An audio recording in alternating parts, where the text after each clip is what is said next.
अवधूत चिंतन श्री गुरुदेव दत्त श्री स्वामी समर्थ. नमस्कार, मी शर्मिला. माझ्या ह्या चॅनेलमध्ये तुमच्या सगळ्यांचं अगदी मनापासून स्वागत करते. आजचा दिवस तुम्हाला खूप छान जावो, तुमच्या मनातील सगळ्या इच्छा चांगल्या पूर्ण होत.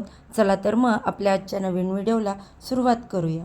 आज 29 जून वार सोमवार आणि आज आलेली आहे वटपौर्णिमा. तर तुम्हा सर्वांना वटपौर्णिमेच्या खूप साऱ्या शुभेच्छा. दरवर्षी ज्येष्ठ पौर्णिमेला वटपौर्णिमा सण साजरा केला जातो. वटपौर्णिमा हे हिंदू धर्मातील एक महत्त्वाचे व्रत आहे, जे वर्षातून एकदाच करता येते. हे व्रत स्त्रिया आपल्या पतीच्या दीर्घायुष्यासाठी आणि अखंड सौभाग्यासाठी करतात. या व्रताला सावित्री आणि सत्यवान यांच्या कथेमुळे विशेष महत्त्व प्राप्त झाले आहे.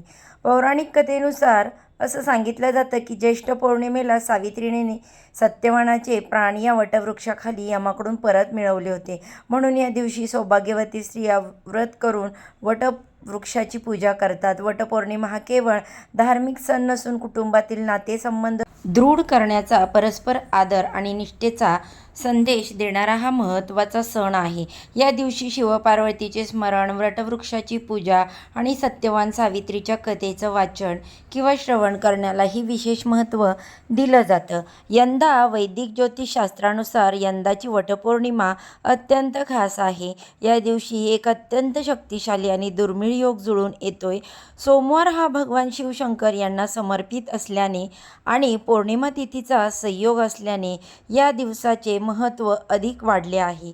हिंदू पंचांगानुसार पौर्णिमेला चंद्र हा पूर्ण कलांनी युक्त असल्याने मनशांती, सकारात्मक ऊर्जा आणि आध्यात्मिक साधनेसाठी हा दिवस खूप शुभ मानला जातो. वटवृक्षाची पूजा करून पतीच्या आयुष्यासाठी आणि अखंड सौभाग्यासाठी प्रार्थना करण्याची या पौर्णिमेला परंपरा आहे. तसेच ही तिथी माता लक्ष्मी आणि भगवान विष्णू, चंद्रदेव यांना देखील समर्पित आहे. आणि या दिवशी बघा, माता लक्ष्मी पृथ्वीवरती भ्रमण करत असते आणि म्हणूनच लक्ष्मी प्राप्तीसाठी, धनप्राप्तीसाठी हा दिवस खूप महत्त्वाचा मानला जातो. धार्मिक दृष्टीने हा दिवस अत्यंत महत्त्वाचा असल्यामुळे या दिवशी काही खास प्रभावी उपाय आणि सेवासुद्धा केल्या जातात. आज या व्हिडिओमध्ये मी तुम्हाला एक अतिशय प्रभावी असा उपाय सांगणार आहे.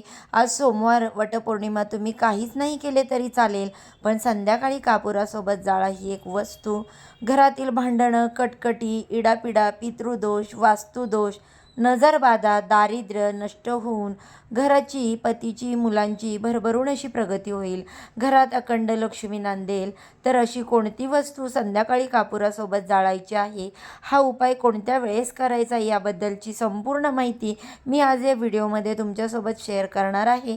त्यामुळे व्हिडिओ स्किप न करता शेवटपर्यंत नक्की पहा.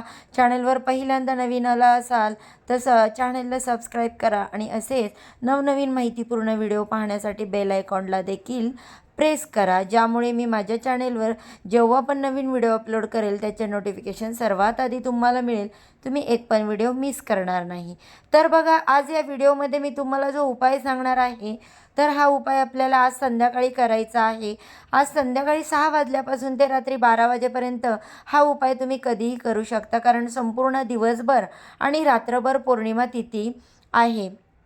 त्यामुळे अगदी रात्री 12पर्यंत हा उपाय केला तरी चालेल. पण जर तुम्हाला शक्य असेल तर हा उपाय संध्याकाळी 6 वाजल्यापासून ते रात्री 9:30 वाजेपर्यंत करण्याचा जास्तीत जास्त प्रयत्न करा, कारण ही वेळ लक्ष्मीच्या आगमनाची वेळ मानली जाते आणि या वेळेला सकारात्मक लहरी या खूप जास्त प्रमाणामध्ये सक्रिय असतात आणि म्हणूनच या वेळेमध्ये जर आपल्याला शक्य झालं तर आपण हा उपाय नक्की करा. आणि जर नाही शक्य झालं तर रात्री 12 वाजेपर्यंत तुम्ही हा उपाय केला तरीही चालेल. माता लक्ष्मीच्या जागृत अवस्थेत पृथ्वीवरही भ्रमण करत असते. तिची सेवा, उपाय, उपासना करणाऱ्यांना ती धनधान्य, समृद्धी, ऐश्वर्य प्रदान करत असते. आता बघा, या पवित्र दिवशी माता लक्ष्मी आपल्या घरात एकदा तरी येऊन जात असते. म्हणून माता लक्ष्मीला प्रसन्न करून घेण्यासाठी, आपल्या घराकडे आकर्षित करण्यासाठी आपण हा उपाय आज वटपौर्णिमेला करणार आहे. आपल्या हिंदू धर्मात पूजाविधींना खूप महत्त्व आहे. काही गोष्टी आपण मनोभावे केल्या, घरातून नकारात्मक शक्ती नष्ट होतात आणि सकारात्मक गोष्टींचा संचार होतो असं म्हटलं जातं. आणि म्हणूनच आज पौर्णिमेला हा उपाय आपल्या घरातील पूजास्थळी म्हणजे देवालयात ठेवलेल्या प्रत्येक वस्तूचे स्वतःचे असे महत्त्व असते. कापूर त्यापैकी एक आहे. प्रत्येकजण पूजेच्या वेळी कापूर जाळतो, परंतु त्यासोबत काही इतर जी गोष्टी जाळणे अधिक फायदेशीर मानले जाते. काही गोष्टी कापुरासोबत जाळल्याने जीवनातील मोठमोठ्या समस्या दूर होतात आणि आज हा उपाय आपल्या घरात केल्याने माणसांना पैशाची कमतरता भासत नाही. तसेच घरगुती त्रासापासून मुक्ती मिळण्यासाठी हा उपाय खूप जास्त प्रभावी मानला जातो. कापुरासोबतच बघा, कापुराचा जो धूर आहे ना, तो दैवी आणि शुद्ध मानला जातो, जो आपल्या घरात आपल्या पूजास्थानाला पवित्र आणि सकारात्मक ऊर्जेने भरत असतो. याशिवाय कापूर जाळला तर आपलं मन शुद्ध शांत होतं, आपली एकाग्रताही शुद्ध होते आणि धार्मिक दृष्टीतून कापूर जाळणं हे अग्नीच्या घटकाचे प्रतिनिधित्व करते आणि तेव्हा आपण कापुरासोबत आपल्या घरात काही वस्तू जाळतो तर त्यावेळेस देवी देवताही प्रसन्न होतात. तसेच हा उपाय केल्याने घरातील प्रखर पितृदोष देखील दूर होतो, नकारात्मक ऊर्जा नष्ट होते आणि घरात एक सकारात्मक ऊर्जा निर्माण होते. त्यामुळे घरात शांतता समृद्धी कायम टिकून राहते.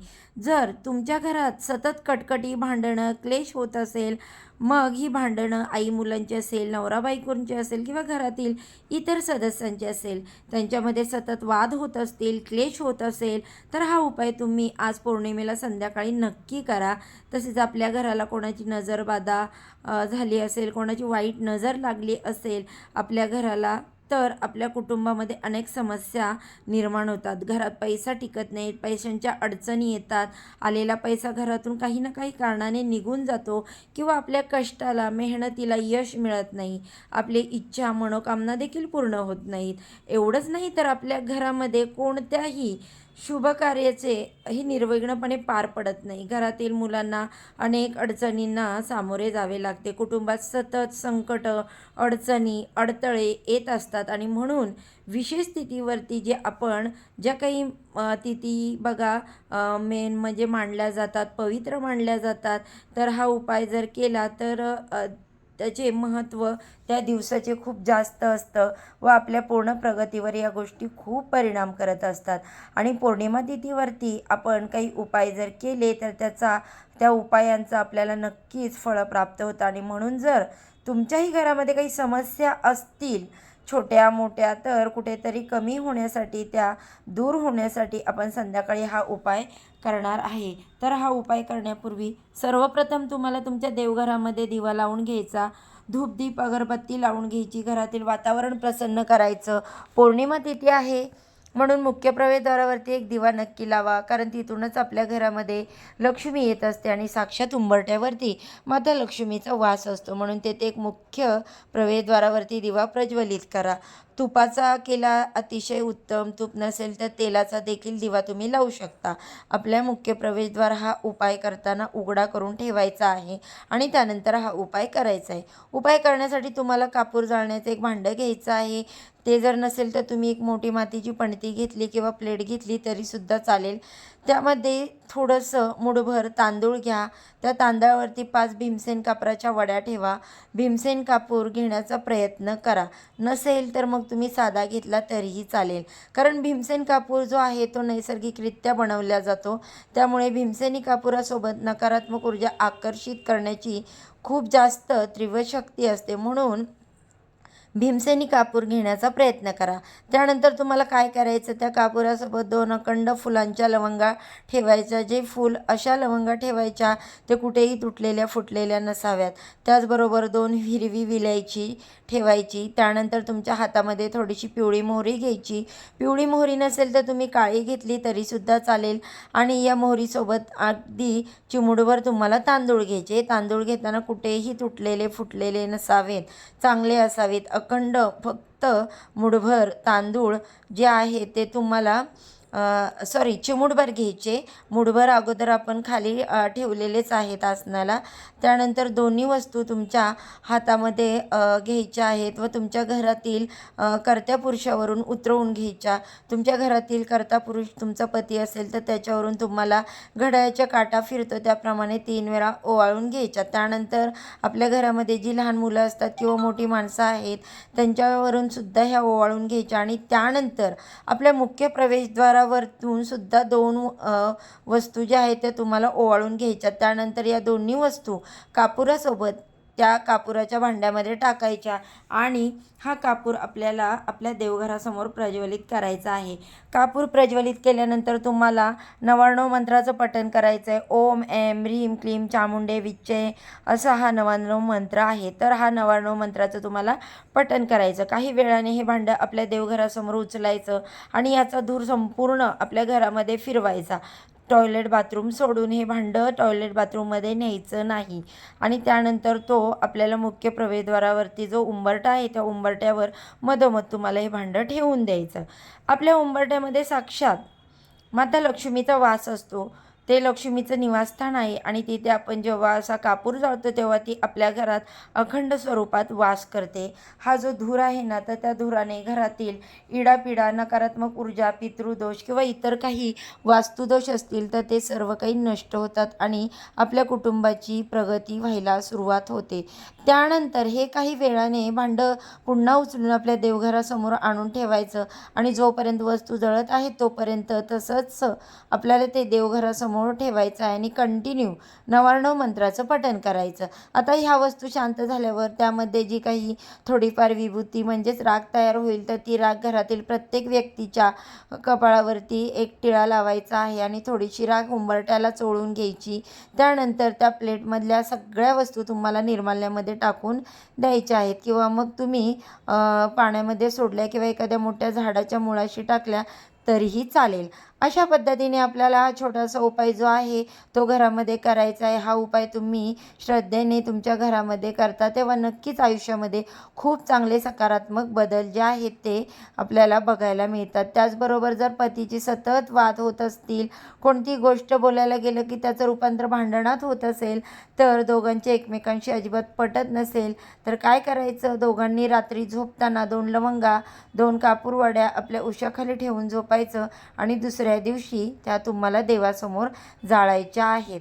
एकत्र जाळायच्या नाही तर वेगवेगळ्या जाळायच्या. त्यामुळे नक्कीच पती पत्नीमध्ये वाद जे आहेत, मतभेद आहेत ते नक्की दूर होतील. तर अशा प्रकारे काही जे विशिष्ट तिथीवरती आपण छोटे छोटे उपाय अगदी मनापासून केले तर त्याचा नक्कीच आपल्याला फायदा होतो. तर बघा, ही जर आत्ता मी माहिती व्हिडिओमध्ये सांगितली ती तुम्हाला आवडली असेल तर माझ्या व्हिडिओला जाता जाता एक लाईक नक्की करा आणि ही माहिती तुमच्या मित्रपरिवारासोबत देखील शेअर करा, त्यामुळे त्यांना देखील याचा फायदा होईल. चला तर मग आजच्या व्हिडिओचा इथेच एंड करते. उद्या अशाच छानशा माहितीसोबत पुन्हा नव्याने भेटू. सर्वांना श्री स्वामी समर्थ.